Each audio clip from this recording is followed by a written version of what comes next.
Welcome back para sa ating next episode. Okay? Ang question galing kay Mark Jason Manikis. Ano po ang daily routine nyo bago kayo naging top earner? Magandang question yan. Ang daily routine ko, okay, the moment gumising ako, nagpe-pray ako. Okay? Siyempre, dapat positive ka agad ang mind mo. Okay, and then after nun, nagme-meditate ako, papasalamat ako sa mga nakuha ko, mga blessings ganun. Tapos, bini-visualize ko na maganda buhay ko, yung maganda yung mga nangyayari.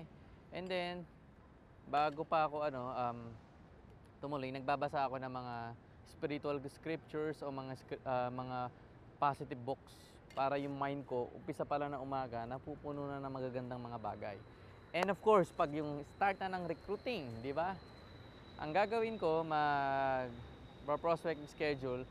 Okay, ang pinaka-important is dapat at least sa maghapon, meron kang kinakausap 5 hanggang 10, 20. Kinakausap, ibig sabihin pinepresentan or about sa business.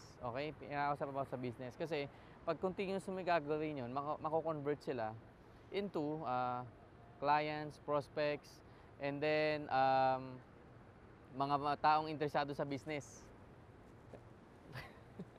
Interesado sa business, di ba? So, ibig sabihin, imagine mo na lang kung kumakausap ka na 10 every day, Monday, Tuesday, Wednesday, Thursday, Friday. So, 10, 20, 30, 40, 50. That's 50 na kinakausap mo sa business. What if may mag-pay in doon 5? Okay? So, kung may 5 nag-pay in doon, ibig sabihin, meron kang at least 5 pay in a week na direct. Kung meron kang pay in uli the following week, then the following week, the following week. So, pwede kang mag-average ng 5 hanggang siguro 30 na direct every month. Kung gagawin mo yun, di ba? Kasi, napaka-importante na marami kang activities marami kang kinakausap, maraming nagkakaroon interest sa business mo. Okay, prospect as siguro sinasabi nila. Kasi, kung hindi mo gagawin yun, mabagal. Pa isa-isa, pa dala-dala, pa tatlo-tatlo, mabagal Lalo na ako, full-time kasi ako nagne-network. So make sure na ikaw din, kung gusto mong maging top earner, dapat marami kang kinakausap. I-apply ko. Pinagturo sa akin. Siya kumakausap siya ng 10 hanggang 20, 15 within a day. Meron nga akong kilala, 30.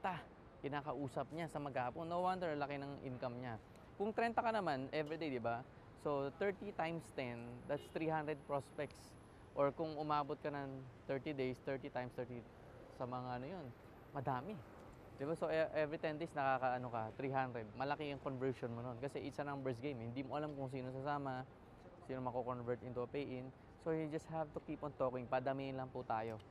Okay? So, yun lang. I hope marami kayong natutunan. I-apply mo siya.